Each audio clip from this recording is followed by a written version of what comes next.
नमस्कार दोस्तों, आपका हमारे YouTube चैनल रेलवे प्लेटिनम में स्वागत है। दोस्तों, आशा करता हूँ आप सब अच्छे और स्वस्थ होंगे। मैं भी आप लोगों का प्यार, आप लोगों का सपोर्ट की वजह से स्वस्थ हूँ और ऐसे ही आप लोगों का सपोर्ट ऐसे बने रहें, तो इसके लिए मैं तहे दिल से धन्यवाद देना चाहता हूँ। तो दोस्तों, आज की सेशन को शुरू करने से पहले आप एक बार अपने दोस्तों के साथ शेयर कर दीजिए, साथ में हमारे YouTube चैनल को भी सब्सक्राइब करके रख दें। तो चलिए बढ़ते हैं आज का पहला सवाल की तरफ और जानते हैं इस सवाल का सही जवाब क्या होगा। तो दोस्तों, पहला सवाल है, कर्क रेखा भारत के कितने राज्यों से होकर गुजरती है? दोस्तों, कर्क रेखा जो है भारत के कितने राज्यों से होकर गुजरती है? तो सही जवाब होगा दोस्तों ऑप्शन बी। ऑप्शन बी, 8 राज्यों से होकर गुजरती है और वे राज्य हैं गुजरात, राजस्थान, मध्य प्रदेश, छत्तीसगढ़, झारखंड, पश्चिम बंगाल, त्रिपुरा और मिजोरम। ठीक है, ये 8 राज्य हैं जो है कर्क रेखा इससे गुजरती है। चलिए बढ़ते हैं अगला सवाल की तरफ। अगला सवाल है दोस्तों, निम्नलिखित में से किस भारतीय राज्य की तट रेखा नहीं है? दोस्तों, कौन सा राज्य का जो है तट रेखा नहीं है? तो सही जवाब होगा दोस्तों option A. Option A, Telangana. दोस्तों, तेलंगाना की राजधानी कहाँ है? हैदराबाद। ठीक है, याद रखना। चलिए, तो दोस्तों आपको थोड़ा सा जानकारी के लिए बता दो कि भारतीय राज्यों में कि जो 9 राज्य ऐसे राज्य हैं, 9 राज्य हैं जो जिसके क्या है तट रेखा है। कौन कौन से हैं? गुजरात है, महाराष्ट्र है, गोवा है, कर्नाटक है, केरल है, तमिलनाडु है, आंध्र प्रदेश, ओडिशा और पश्चिम बंगाल। ठीक है, ये 9 राज्य जो है इनके तट रेखा है। ठीक, चलिए अगला सवाल है और इसमें सबसे जो लंबा तट रेखा है उसका गुजरात का है। किसका है? गुजरात का। गुजरात राज्य का सबसे लंबा तट रेखा है। आप लोग कमेंट करके बताएंगे कि सबसे कम या सबसे कम लंबाई वाला तट रेखा कौन सा है, किस राज्य का है। चलिए अगला है, पलामू टाइगर रिजर्व भारत के किस राज्य में स्थित है? दोस्तों, पलामू टाइगर रिजर्व जो है भारत के किस राज्य में स्थित है? तो इसका सही जवाब होगा दोस्तों option D. Option D, Jharkhand. दोस्तों, झारखंड की राजधानी कहाँ है? रांची। और इसकी उप राजधानी है दोस्तों कहाँ? दुमका। ठीक है, उप राजधानी जो है दुमका है। चलिए ठीक है,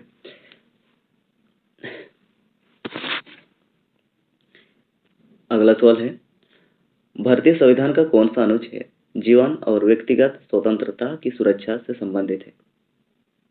अनुच्छेद, तो सवाल है दोस्तों अनुच्छेद से, संविधान से, तो कौन सा अनुच्छेद है जो जीवन और व्यक्तिगत स्वतंत्रता की सुरक्षा की से संबंधित है? तो सही जवाब होगा ऑप्शन सी। ऑप्शन सी, अनुच्छेद 21, आर्टिकल 21। ठीक है, 21 इसका सही जवाब। अगला सवाल है, ग्लोबल जेंडर गैप इंडेक्स 2025 में भारत 148 देशों की सूची में कौन सा स्थान पर है? किस स्थान पर है? ठीक है दोस्तों, 148 148 के देशों के ये है सूची में, तो भारत का कितना स्थान है? 131, यानी कि ऑप्शन सी इसका सही जवाब है। 131 इसका सही जवाब है।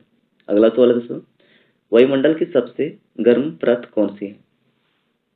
Hottest layer. ठीक है दोस्तों, कौन सा सबसे गर्म ग्रह है? सॉरी, गर्म परत लेयर है, कौन सा लेयर जो है सबसे ये है? तो इसका सही जवाब क्या होगा? Option D. ऑप्शन डी, तापमंडल। ठीक है दोस्तों, इसका जो तापमान होता है कभी कभी 1500 डिग्री सेल्सियस तक पहुंच जाता है। ठीक है, मतलब बहुत गर्मी होता है इसमें। और सबसे ठंडा कौन सा होता है दोस्तों? मध्यमंडल में सबसे ठंडा होता है इसका मध्यमंडल में। कितना होता है? -90 डिग्री सेल्सियस। ये आपको दोनों का याद रखना है। और वायुमंडल में कितने लेयर होते हैं? 5 लेयर्स होते हैं। 5 लेयर्स होते हैं, तो इनमें 4 को दिया गया है। तो अगला जो है आपको कमेंट करके बताना है कौन सा लेयर होता है अगला। ठीक है, चलिए नेक्स्ट सवाल, निम्नलिखित में से किस वर्ष भारत पाक युद्ध नहीं लड़ा गया था? तो कौन सा साल है दोस्तों? इन चारों ऑप्शन में कौन सा साल में भारत पाकिस्तान नहीं लड़ा गया है? तो सही जवाब क्या होगा? तो इसका सही जवाब होगा दोस्तों ऑप्शन ए। ऑप्शन ए, 1962 में। 1962 में इंडिया और चाइना के बीच में लड़ाई हुआ था। इंडिया और चाइना के बीच में लड़ाई हुआ था। ठीक है, अब बाकी सब जो है पाकिस्तान के साथ हुआ था। ठीक है, चलिए अगला सवाल, वंगला त्योहार किस भारतीय राज्य में मनाया जाता है? वंगला वंगला त्योहार जो है, फेस्टिवल जो है, किस राज्य में मनाया जाता है दोस्तों? इसका सही जवाब क्या होगा? जल्दी से बताइएगा, अगर आपको पता है तो कमेंट सेक्शन में जरूर कमेंट करेंगे। तो सही जवाब होगा दोस्तों इसका मेघालय। ऑप्शन बी इसका सही जवाब हो गया मेघालय में। ठीक है, मेघालय में मनाया जाता है। पश्चिम बंगाल में कौन सा त्यौहार मनाया जाता है दोस्तों? पश्चिम बंगाल में कौन सा त्यौहार मनाया जाता है आपको कमेंट सेक्शन में बताना है। और दोस्तों ये जो मेघालय में मनाया जाता है, कौन जनजाति बनाया जाता है? गारो जनजाति द्वारा, गारो जनजाति। ठीक है, गारो जनजाति द्वारा बनाया जाता है। ये फसलों का त्यौहार है, फसल का उत्सव है। क्या है? फसल का उत्सव है, ये भी याद रखना है। चलिए अगला सवाल है, सिमलीपाल राष्ट्रीय उद्यान किस राज्य में स्थित है? सिमलीपाल राष्ट्रीय उद्यान किस राज्य में स्थित है? मध्य प्रदेश, पंजाब, ओडिशा या राजस्थान में? कौन सा ऑप्शन सही है दोस्तों? तो सही है जवाब option C. Option C, Odisha राज्य में। ओडिशा राज्य में कितने राष्ट्रीय पर्व पूछूं तो इसका सही जवाब हो दो। ठीक है, ओडिशा राज्य में 2 राष्ट्रीय पर्व हैं। एक हो गया आपका सिमलीपाल राष्ट्रीय उद्यान और दूसरा हो गया भितरकनिका राष्ट्रीय उद्यान। भितरकनिका राष्ट्रीय उद्यान, ये 2 राष्ट्रीय उद्यान है। ठीक है, भितरकनिका कनिका राष्ट्रीय उद्यान, तो ये 2 राष्ट्रीय उद्यान है। और उड़ीसा की राजधानी कहाँ है दोस्तों? भुवनेश्वर। ठीक है, और वहाँ के जो मुख्यमंत्री हैं उनके नाम कमेंट करें जल्दी से। राष्ट्रीय उद्यान, राष्ट्रीय पार्क। ठीक है, चलिए अगला है, सीमा सुरक्षा बल की स्थापना कब हुई थी? दोस्तों सीमा सुरक्षा बल, बॉर्डर सिक्योरिटी फोर्स यानी कि बीएसएफ, बीएसएफ की स्थापना कब हुई थी? तो दोस्तों इसका सही जवाब होगा ऑप्शन डी। ऑप्शन डी 1 दिसंबर 1965 को। ठीक है, 1 दिसंबर 1965 को जब भारत और पाकिस्तान का युद्ध हुआ, उसके बाद ही ये क्या हुआ, इसका गठन हो गया, बीएसएफ का गठन हो गया, स्थापित हुआ था। अब बाकी ऑप्शन को भी देख लेते हैं। ठीक है, 10 मार्च 1969 आपका सीएसएफ की स्थापना हुआ था। 27 जुलाई 1939 को आपका सीआरपीएफ की स्थापना हुई थी, सीआरपीएफ की स्थापना हुई थी। और 16 अक्टूबर 1984 को 16 अक्टूबर 1984 को एनएसजी की स्थापना हुई थी। तो इन सबको याद करके रखना है। ठीक है, क्योंकि किसी भी एग्जाम्स में ये सब आपको देखने को मिल सकते हैं। चलिए अगला है, भारत के किस राज्य में सबसे अधिक रामसर स्थल है? रामसर स्थल दोस्तों भारत के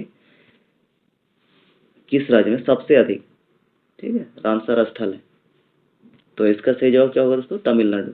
ऑप्शन ए इसका सही जवाब है तमिलनाडु। तो दोस्तों तमिलनाडु, तो इसका सही जवाब कितने रामसर स्थल है? तो 20 स्थल है यहाँ पे, 20। ठीक है, 20 स्थल है।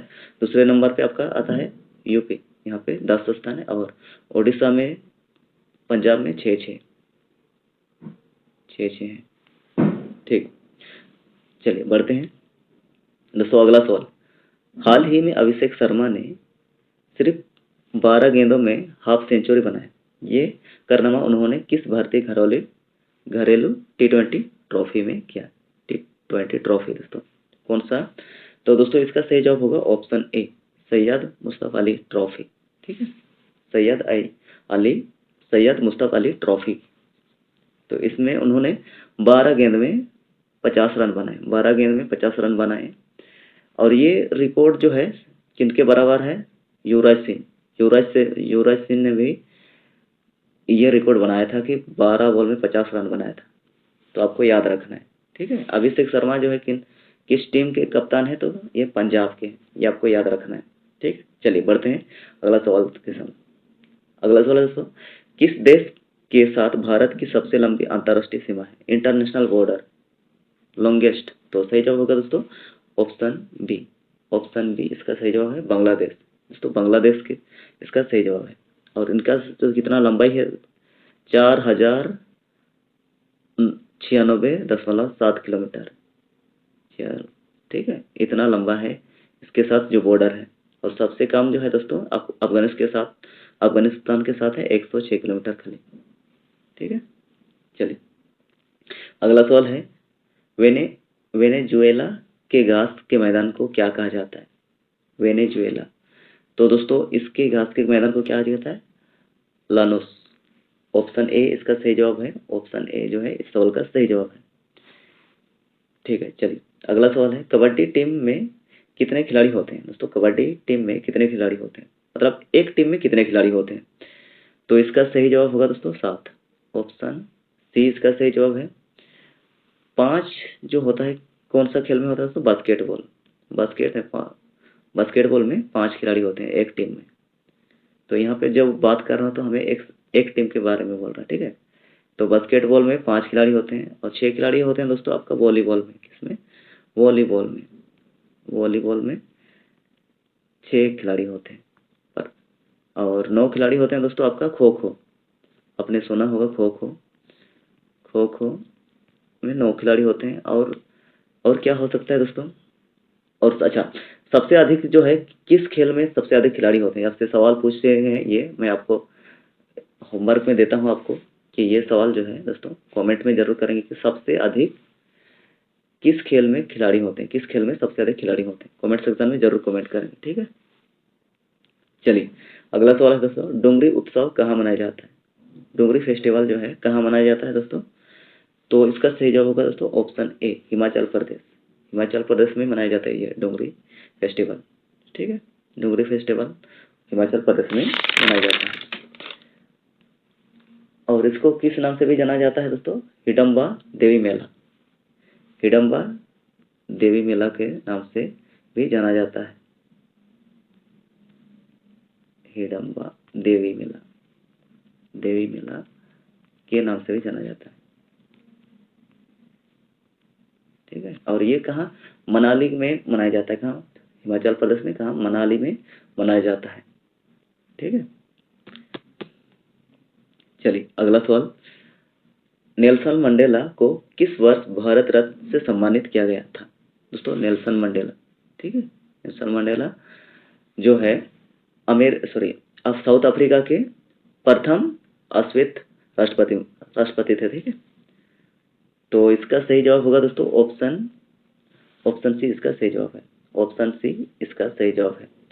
दोस्तों इसको जो है शांति पुरस्कार भी, नोबेल शांति पुरस्कार से भी सम्मानित किया गया है। तो 1993 में नोबेल शांति पुरस्कार से भी सम्मानित किया गया था। और ये कितने साल तक जेल में रहे? 27 वर्ष तक। 27 वर्ष तक, वर्ष नहीं, 27 वर्ष तक ये जेल में रहे। 27 वर्ष तक जेल में रहे थे। ठीक है, चलिए अगला सवाल है दोस्तों, आसियान का मुख्यालय कहाँ स्थित है? दोस्तों आसियान का मुख्यालय कहाँ स्थित है? तो दोस्तों इसका सही जवाब होगा ऑप्शन डी। ऑप्शन डी इसका सही जवाब होगा जकार्ता। जकार्ता दोस्तों इंडोनेशिया की राजधानी है। जकार्ता जो है इंडोनेशिया की राजधानी, इंडोनेशिया की राजधानी है। इंडोनेशिया की क्या है? इंडोनेशिया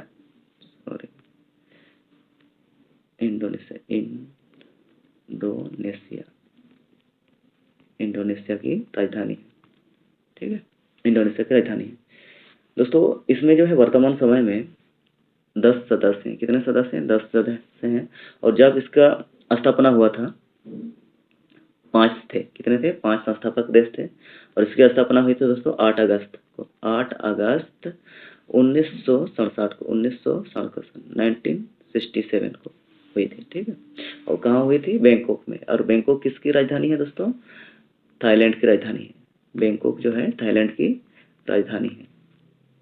ठीक है, याद रहेगा। चलो बढ़ते हैं दोस्तों, अगला सवाल है, केरल राज्य के कितने शास्त्रीय नृत्य हैं? दोस्तों हमारे भारत में आप लोगों को पता है कि 8 शास्त्रीय नृत्य हैं, तो 8 हैं।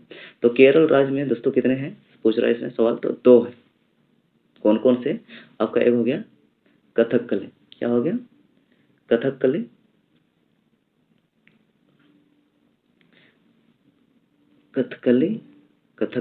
कथकली और एक क्या है? मोहिनी अट्टम है। मोहिनी अट्टम। चलिए अगला है, ओरिजिन ऑफ स्पीसीज पुस्तक के लेखक कौन है?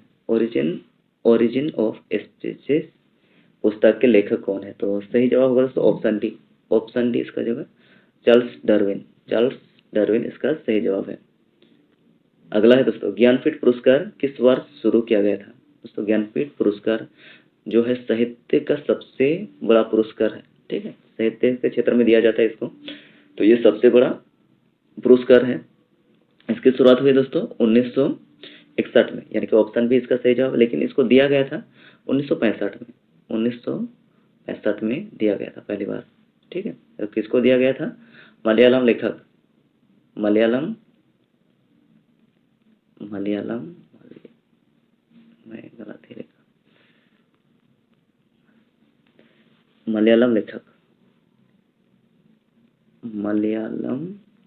लेखक को दिया गया था। उसका नाम था जी शंकर कुरुप को दिया गया था। ठीक है, चलिए अगला सवाल है दोस्तों, किस प्रधानमंत्री का समाधि स्थल विजय घाट कहलाता है? किस प्रधानमंत्री का समाधि स्थल विजय घाट कहलाता है दोस्तों? तो इसका सही जवाब होगा ऑप्शन बी, लाल बहादुर शास्त्री इसका सही जवाब है। अगर बाकी ऑप्शन का भी देखा जाए तो जवाहरलाल नेहरू का क्या होता है दोस्तों? शांतिवन।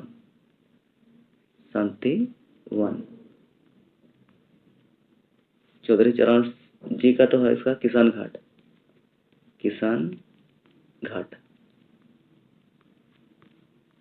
और इंदिरा गांधी का होता है दोस्तों शक्ति स्थल। ठीक है, शक्ति स्थल। तो आपको बताना है कि महात्मा गांधी का समाधि स्थल का नाम क्या है। कमेंट सेक्शन में कमेंट करेंगे दोस्तों। चलिए अगला सवाल है, हर्षवर्धन की माता का नाम क्या था? हर्षवर्धन की माता का नाम क्या था? तो सही जवाब क्या होगा? कुमार देवी, जीजाबाई, सुभद्रंगी या यशोमती? क्या होगा दोस्तों? Which option is correct? कौन सा ऑप्शन सही है इसमें, कौन सा विकल्प सही है? तो दोस्तों इसका सही जवाब होगा ऑप्शन डी इसका सही जवाब है यशोमती। यशोमती इसका सही जवाब है। चलिए अगला सवाल है, राष्ट्रीय पेंशन योजना कब लागू किया गया था? दोस्तों NPS, national pension, NPS national pension scheme. तो इसकी शुरुआत कब हुई थी, इम्प्लीमेंट कब किया गया था? तो सही जवाब होगा दोस्तों 1 जनवरी 2004 में। 1 जनवरी 2004 में इसको इम्प्लीमेंट किया गया था। ठीक है, चलिए अगला है, भारतीय सुदूर संवेदन संस्थान कहाँ स्थित है? भारतीय सुदूर संवेदन संस्थान कहाँ स्थित है दोस्तों? ये उत्तराखंड की राजधानी देहरादून है। तो ऑप्शन बी इसका सही जवाब है। ऑप्शन बी इसका सही जवाब है। अगला सवाल है दोस्तों, राजस्थान की सबसे ऊंची चोटी कौन सी है? पीक राजस्थान की, ठीक है, हाईएस्ट पीक ऑफ राजस्थान की। तो सही जवाब क्या होगा दोस्तों? ऑप्शन ए इसका सही जवाब है गुरु शिखर। ठीक है, ये माउंट आबू के ये में है, ये गुरु शिखर है। और इसकी ऊंचाई कितनी है दोस्तों? 1722 मीटर। 1722 मीटर इसकी ऊंचाई है। सम्यक शिखर है दोस्तों झारखंड में। आपका परासनाथ पहाड़ जो है झारखंड में स्थित, कहाँ स्थित है? झारखंड में स्थित है सम्यक शिखर परासनाथ। ठीक है, झारखंड में स्थित है। देवमाली आपका ये ओडिशा में स्थित है। और धूपगढ़ कहाँ स्थित है दोस्तों? धूपगढ़ आपका मध्य प्रदेश में स्थित है। क्या? तो दोस्तों मध्य प्रदेश में। एम आई राइट? शायद देख लेना आप लोग, इसको कमेंट करके बताना है सही है गलत, लेकिन मुझे लगता है इसका एमपी में ही होगा। ठीक है, चलिए बढ़ते हैं अगला सवाल की तरफ। दोस्तों अगला सवाल है, महात्मा गांधी अंतर्राष्ट्रीय हिंदी विश्वविद्यालय कहाँ स्थित है? महात्मा गांधी अंतर्राष्ट्रीय हिंदी विश्वविद्यालय यूनिवर्सिटी जो है कहाँ स्थित है? तो दोस्तों इसका सही जवाब होगा ऑप्शन ए वर्धा महाराष्ट्र में स्थित है। ठीक है, चलिए अगला है, पीटीआई किस देश की एक समाचार एजेंसी है दोस्तों? पीटीआई जो है एक कौन सा देश का स्पेस एजेंसी नहीं है, ये समाचार एजेंसी है। ठीक है, समाचार एजेंसी है। तो इसका सही जवाब होगा दोस्तों भारत, इंडिया। ठीक है, इंडिया इसका सही जवाब है, यानी कि ऑप्शन डी इसका सही जवाब है, भारत। चलिए अगला सवाल है दोस्तों, बांटो और छोड़ो, डिवाइडेड एंड क्विट का नारा किसने दिया था? डिवाइडेड एंड क्विट का नारा किसने दिया था? तो दोस्तों इसका सही जवाब होगा ऑप्शन सी मोहम्मद अली जिन्ना। मोहम्मद अली जिन्ना ने ये कहा था बांटो और छोड़ो, लेकिन आपको यहाँ देखेंगे तो इसको उसके जो मुस्लिम लीग ने इस बात को कही थी। ठीक है, तो आप बताएंगे कमेंट सेक्शन में कि मुस्लिम लीग की स्थापना कब हुई थी, मुस्लिम लीग की स्थापना कब हुई थी, कमेंट में जरूर करेंगे। ठीक है दोस्तों, सुभाष चंद्र बोस ने कौन सा नारा दिया था, दिल्ली चलो का नारा, दिल्ली चलो का नारा दिया था, दिल्ली चलो का नारा दिया था। और नेहरू जी ने क्या दिया था, आराम हराम है, आराम हराम है। ये बात सही है दोस्तों, आराम हराम है। इसलिए अपने काम पे कम फोकस करते रहो, आपकी तैयारी करते रहें। और महात्मा गांधी जी ने क्या कहा था, करो या मारो, या तो करो या तो मारो, डू और डाई, करो या मारो। ठीक है, चलिए अगला सवाल है, पहली बार किस राज्य के मुख्यमंत्री ने स्वतंत्रता दिवस पर राष्ट्रीय ध्वज फहराया था। दोस्तों इसको जो है पहले इसको प्रोटोकॉल था कि कोई भी क्या बोलेंगे, कोई भी मुख्यमंत्री सीएम जो है राष्ट्रीय ध्वज को नहीं फहरा सकता था, मतलब नहीं फहरा सकता था। तो कौन सा ऐसा ये था जो मुख्यमंत्री था किस राज्य के जिन्होंने ये राष्ट्रीय ध्वज फहरा सबसे पहले। तो सही जवाब होगा तो ऑप्शन ए, तमिलनाडु। ठीक है, तमिलनाडु। और ये जो हुआ था फहराया था 15 अगस्त 1974 में। वो किसने पढ़ाया था इसको, एम करुणानिधि ने, एम करुणानिधि ने सबसे पहले इसको मुख्यमंत्री के तौर पर फहराया था। ठीक है, और किस राज्य के, तमिलनाडु राज्य के। तो दोस्तों यह सेशन कैसा लगा आपको कमेंट सेक्शन में कमेंट करेंगे। अच्छा लगा है तो प्लीज़ ज़्यादा से ज़्यादा अपने दोस्तों के साथ इस वीडियो को शेयर करें, साथ में हमारे यूट्यूब चैनल को भी सब्सक्राइब जरूर करें। मिलते हैं अगले वीडियो में नई जानकारियों के साथ, तब तक के लिए बाय। जय हिंद, जय भारत।